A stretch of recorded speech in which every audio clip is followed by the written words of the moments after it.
James Gray. Thank you, Mr. Deputy Speaker. Can I first of all say what a pleasure it is to follow the Right Honourable Gentleman for Coventry North East, and rather unfashionably to say that on a personal level, while not on a party political level, I always greatly enjoyed our exchanges as chairman of the All-Party Group for the Armed Services when he was Secretary of State. He was a member of a useless government, but he was a first-class Secretary of State, and his speech today rather personifies that. Can I also, more generally perhaps, say that my right honourable friend, the Secretary of State, I think gave us a tour de force in explaining why we are in Afghanistan, why it's so important that we should remain there.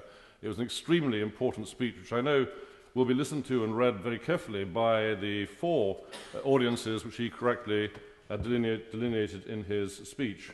We are being watched in this chamber today, rather in the same way, I think, Mr. Deputy Speaker, as that famous debate in the Oxford Union in 1939 that this House would not go to war to support the king and country was watched very carefully by Nazi Germany. And I think, therefore, it's terribly important that we should be careful of what we say and indeed what we do in this chamber. Now, if I may, and hoping to remain within in order, I'd like, therefore, just to touch for a second or two, not so much on the question of why it is that we're in Afghanistan, nor indeed whether or not we should remain there, but the question of whether or not it's right, or the way in which we are considering whether or not we should do that. I strongly support the new Backbench Business Committee. I think it's absolutely superb that they are rebalancing the lack of balance between this Parliament and the Executive. It's absolutely right they should do so.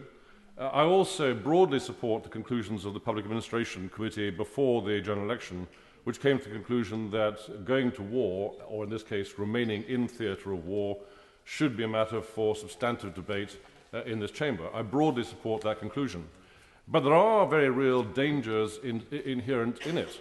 It's interesting to note that in the long history of this Parliament, there has been only one vote so far on the substantive question of whether or not to go to war.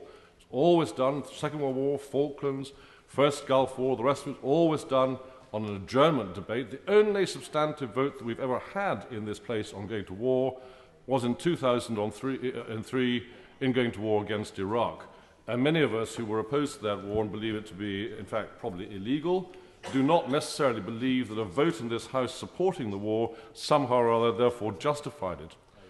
I think also, I'll come on to talk about this a little bit more in a moment or two, we have to think about the consequences both of a yes vote in the division lobbies this evening and what that would mean from the point of view of morale on the ground in Afghanistan, or indeed a narrowly divided vote. Let's imagine that it was more or less 50-50. What message would we, by that means, be sending out to my right honourable friends for audiences?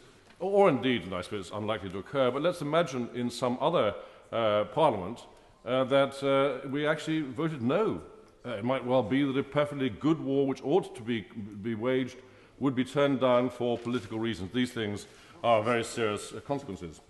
Now, let me just, if I may, Mr. Deputy Speaker, without caricaturing what people have said about the war in Afghanistan, suggest there are two broad arguments being advanced in the debate this afternoon. The first is, and perhaps in my own view, that if we were not in Afghanistan, we would give succour to al-Qaeda. There would be consequences for security, both here at home and also security throughout the region of Afghanistan itself. And of course, I think that's correct. And I think it's therefore important that we should be there and doing what we are doing there from the point of view of security. The other broad argument has been advanced passionately once or twice, and I dare say will be later on this afternoon, is that it's an entire waste of time being there, that we lost 3 Afghan wars, the Russians couldn't do it, there is no known enemy, we don't know who the Taliban are, and all of that, and that therefore the whole thing is an entire waste of time, and that every single one of the 333 soldiers that we have lost have given their lives needlessly. That seems to me to be an entirely wrong argument, but nonetheless there are people who are advancing it this afternoon. The one thing I'd say, I think, about both arguments is that neither of them is entirely correct. We don't actually know. These are enormously complicated and difficult matters, and while there are people in the chamber this afternoon who do know these matters in great detail, I hope I speak as a relatively average backbencher who's followed the matters quite closely for a number of years in saying I don't actually know in detail whether or not what we are doing in Afghanistan is right, wrong, or indifferent. And nor do I believe that I should set myself up as being some kind of guru that does know those things. I actually suspect there are occasions when we in this House should say there are people who know about these things, we don't. And that's always been the principle which lay behind the royal prerogative which the executive have always used to go to war. There are consequences if we do not accept that argument. The first and most important one, I think, is that we politicise warfare, and that would send out very serious messages to our men and women on the front line.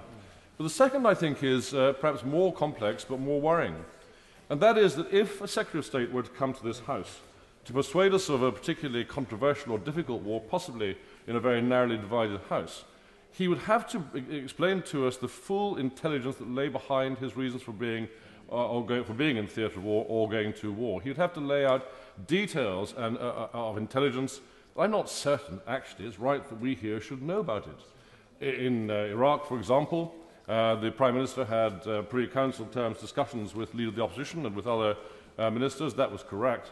I'm not certain, as a backbencher, it's right that I should necessarily be told every minute detail of the military intelligence that's available to us.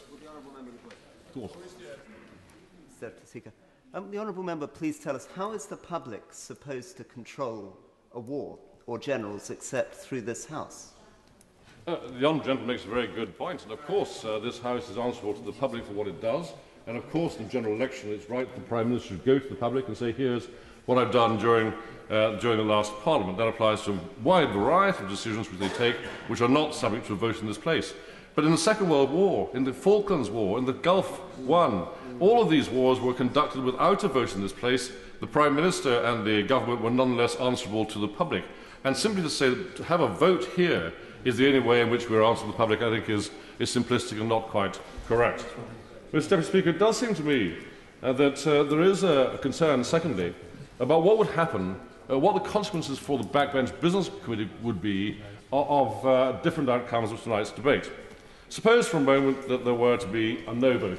I'm sure that's very unlikely, but let's imagine there were to be a no vote. Let's imagine that this House voted tonight that we do not want to leave our troops in Afghanistan. What would then happen? Would the government say, very well, the House of Commons have voted against staying in Afghanistan, so I know what we're going to do now. As of tomorrow, we will order an immediate withdrawal.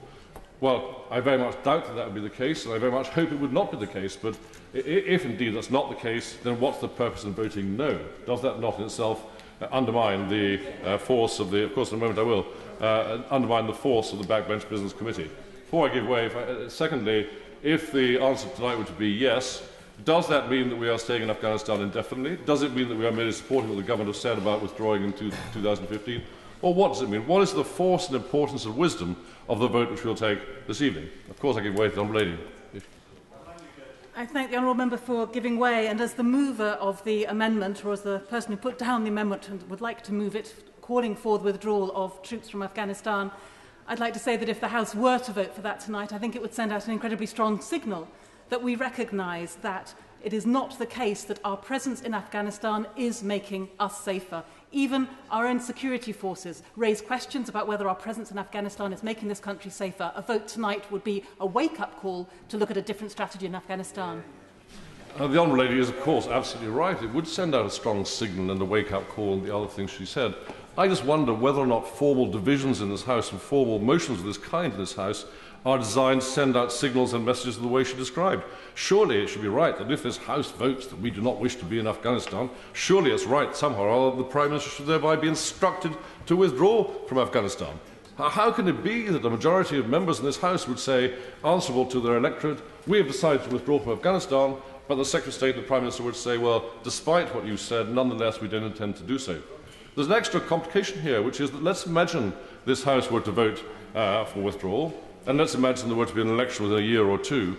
What is to bind the following government, which may well be a different political party, the current one?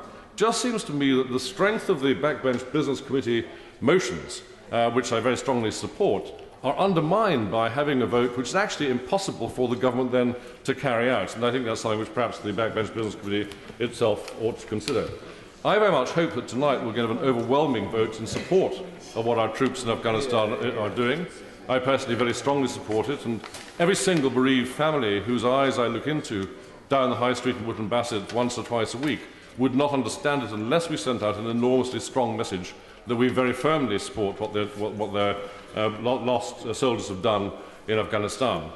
But it does seem to me that if we do not do that, we are sending a message to the Taliban, to the enemy, that we here in this place do not support our troops on the ground. I'd therefore prefer there to be no division. I'd like to go back to the old tradition in this place, which is that these messages that go out to our troops on the ground are that this House unanimously supports our troops on the ground. I'll be supporting the division tonight. I'll be in the Ayes lobby. I hope 95% of the members of the House are. Even better would be if there were no division and we could send a unanimous message to our troops on the ground. Yeah.